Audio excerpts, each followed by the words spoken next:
The Widow's Secret Garden. Elara Thompson had always been a woman of the earth. Born in the rolling hills of Willowbrook, a quaint rural village nestled in the English countryside, she had spent her childhood tending to her family's modest vegetable patch. The soil was her confidant, the seasons her rhythm, and the harvest her reward. When she married Harold Thompson at 25, she traded her family's plot for his sprawling farm, 100 acres of fertile land that produced everything from golden wheat to vibrant orchards. Harold was a kind man, 20 years her senior, with 2 grown children from his first marriage, Victor and Amelia. They were teenagers when Elara entered their lives, and though she never bore children of her own, she poured her heart into being the stepmother they needed after their mother's untimely passing. Harold's death came suddenly, a heart attack in the middle of the harvest season 5 years ago. At 62, Elara found herself alone on the farm, the weight of grief pressing down like an unyielding frost.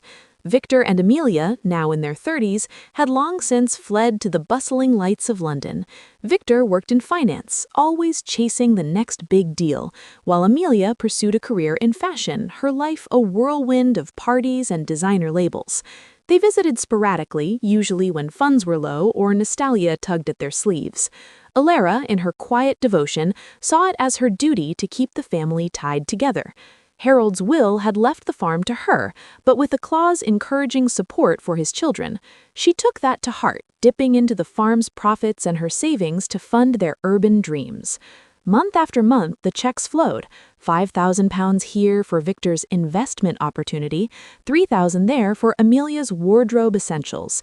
Elara skimped on her own needs, mending old clothes instead of buying new, eating simple meals of bread and cheese while they dined at Michelin-starred restaurants.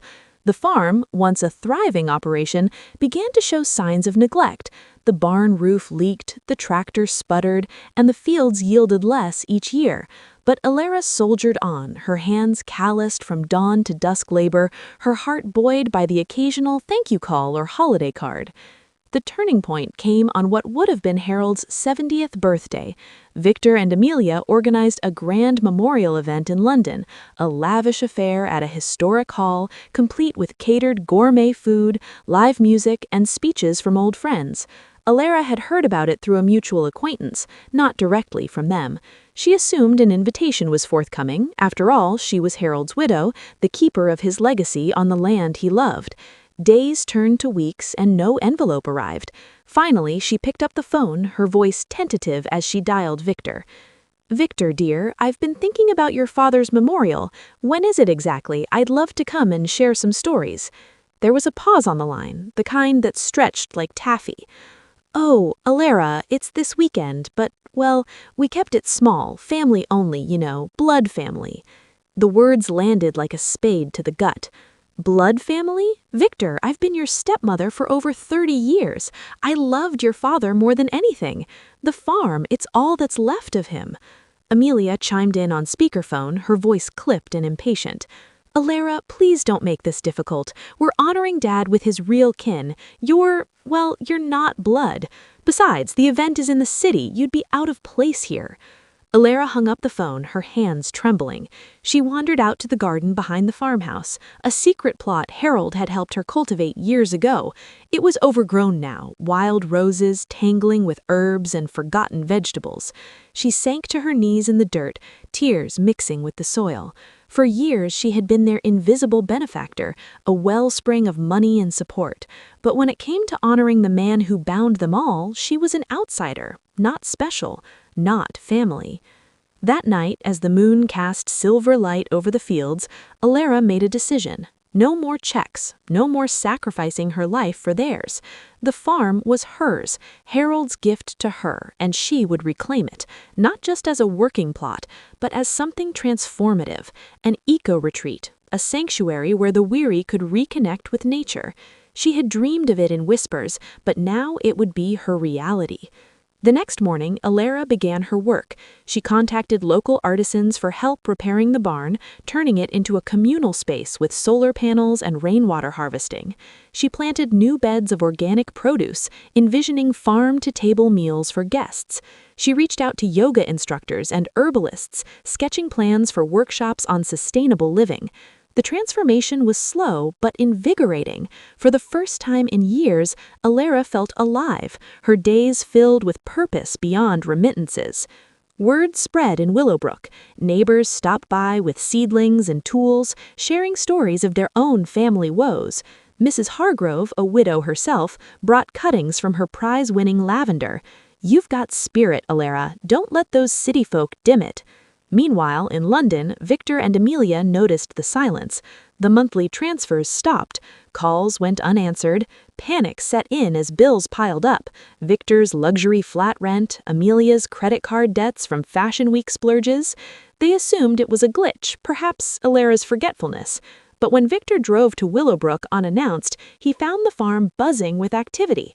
Workers hammered away at eco-cabins, and Elara, dirt-streaked but beaming, directed them like a conductor. "What the hell is this?" Victor demanded, stepping out of his sleek BMW. "This is my future, Victor. The farm's becoming a retreat. No more handouts. You and Amelia are adults. It's time you stood on your own." Amelia, who had tagged along, scoffed. "You're delusional. Dad left this place for the family. You're wasting it on strangers." "Not wasting, rebuilding," Elara countered. "And as for family, you made it clear I'm not part of yours." The siblings stormed off, but the seed of greed had sprouted. Back in London, they huddled with a lawyer, Mr. Hargraves, a sharp-suited shark specializing in estate disputes. "She's unstable," Victor insisted, "spending wildly on this hippie nonsense. We need to protect the asset, declare her incompetent, and take guardianship." Amelia nodded, her eyes cold. "She's always been eccentric, living alone out there, talking to plants. We can prove she's not fit to manage." Mr. Hargraves smiled thinly. "Gather evidence, witnesses, financial records. We'll paint her as a senile widow squandering the family legacy." The campaign began subtly. Victor called old farmhands offering bribes for statements about Elara's erratic behavior. Amelia spread rumors in Willowbrook, whispering to shopkeepers about Elara's mental decline.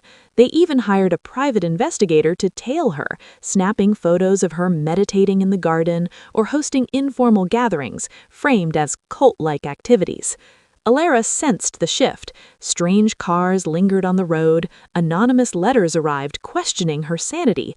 One evening, as she harvested tomatoes, a social worker appeared at her door. "Thompson," the social worker said, her tone professional but laced with concern. She was a middle-aged woman named Miss Patel, clipboard in hand, wearing a sensible blazer and glasses that perched on the end of her nose. "I'm from the local council's adult services. We've received reports about your well-being. May I come in?" Elara straightened up, brushing dirt from her hands, her heart pounding like a drum in her chest. She knew this wasn't random. Victor's sleek car had been spotted in town earlier that week, and the whispers in the village shop had grown louder. "Of course," she replied, leading Miss Patel into the cozy kitchen, where a kettle whistled on the stove. "Tea?" Over chamomile from her own garden, Elara listened as Miss Patel outlined the allegations. Erratic behavior, financial mismanagement, isolation leading to potential mental health issues. "Your stepchildren are worried," Miss Patel said gently. "They've provided statements suggesting you're not coping well since your husband's death." Elara's eyes narrowed, but she kept her composure. Worried or greedy? She pulled out a folder from the kitchen drawer, meticulously organized plans for the eco-retreat, complete with blueprints, permits from the council, and letters of support from local businesses. "I've been building something here, Miss Patel, not falling apart. Come, let me show you." She led the social worker on a tour of the farm, the repaired barn with its gleaming solar panels, the new eco-cabins framed by wildflower meadows, the organic plots bursting with life. Neighbors waved from afar, one even stopping by with a basket of fresh eggs. "Elara's a pillar here," he told Miss Patel. "Saved my boy's job by hiring him for the build." By the end, Miss Patel's clipboard was filled with positive notes. "This seems impressive," she admitted, "but we'll need to investigate further. There may be a hearing if the claims persist." The hearing came 2 months later in the stuffy courtroom of the county magistrate. Victor and Amelia sat smugly with Mr. Hargreaves, armed with doctored photos and paid testimonies.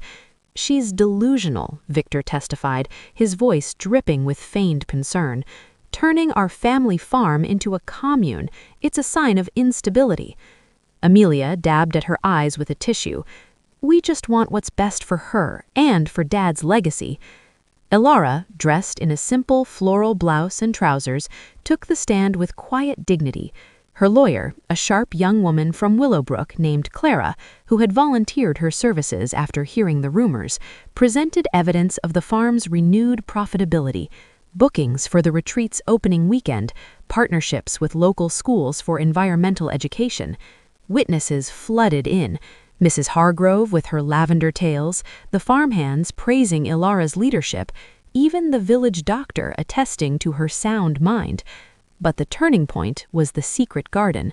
Elara had kept it hidden, a private sanctuary, but now she revealed its purpose. "Harold and I planted it together," she said, her voice steady. "It's not just flowers, it's a memorial. Rare herbs, trees from his travels. I've incorporated it into the retreat as a healing space. This isn't squandering, it's honoring him in a way your city parties never could." Clara produced Harold's old journals, unearthed from the attic, where he wrote of his dreams for the farm beyond mere crops, a place of community and renewal. He wanted this, Elara concluded, not endless checks for fleeting luxuries. The magistrate, a no-nonsense woman with a fondness for the countryside, ruled in Elara's favor. The evidence shows competence and vision, not incapacity. The petitioner's motives appear self-serving. Case dismissed. Victor and Amelia left the courtroom deflated, their lawyer muttering about appeals that never materialized. Back in London, reality hit hard. Victor's investments crumbled without Elara's bailouts, forcing him into a modest job at a bank. Amelia sold off her designer wardrobe to pay debts, eventually starting a small, ethical fashion line that, ironically, sourced materials from sustainable farms like Elara's. Elara's eco-retreat, named Harold's Haven, flourished. Guests came from afar, stressed city dwellers seeking solace, families learning about nature. The secret garden became its heart, a place for quiet reflection, where Elara often sat, feeling Harold's presence in the rustling leaves. One crisp autumn day, a year later, Victor and Amelia returned, not with demands, but with apologies. "We were wrong," Victor admitted, staring at the thriving land. Amelia was faking tears. Amelia nodded, tears genuine this time. "Can we help? Maybe visit more?" Elara smiled, handing them each a trowel. "Family isn't just blood, it's soil and sweat, too. Start by planting these seeds." As they knelt in the dirt together, the garden whispered its secrets of forgiveness, growth, and the enduring strength of roots. Elara had reclaimed not just her farm, but her place in the world, blooming anew in the light of her own making.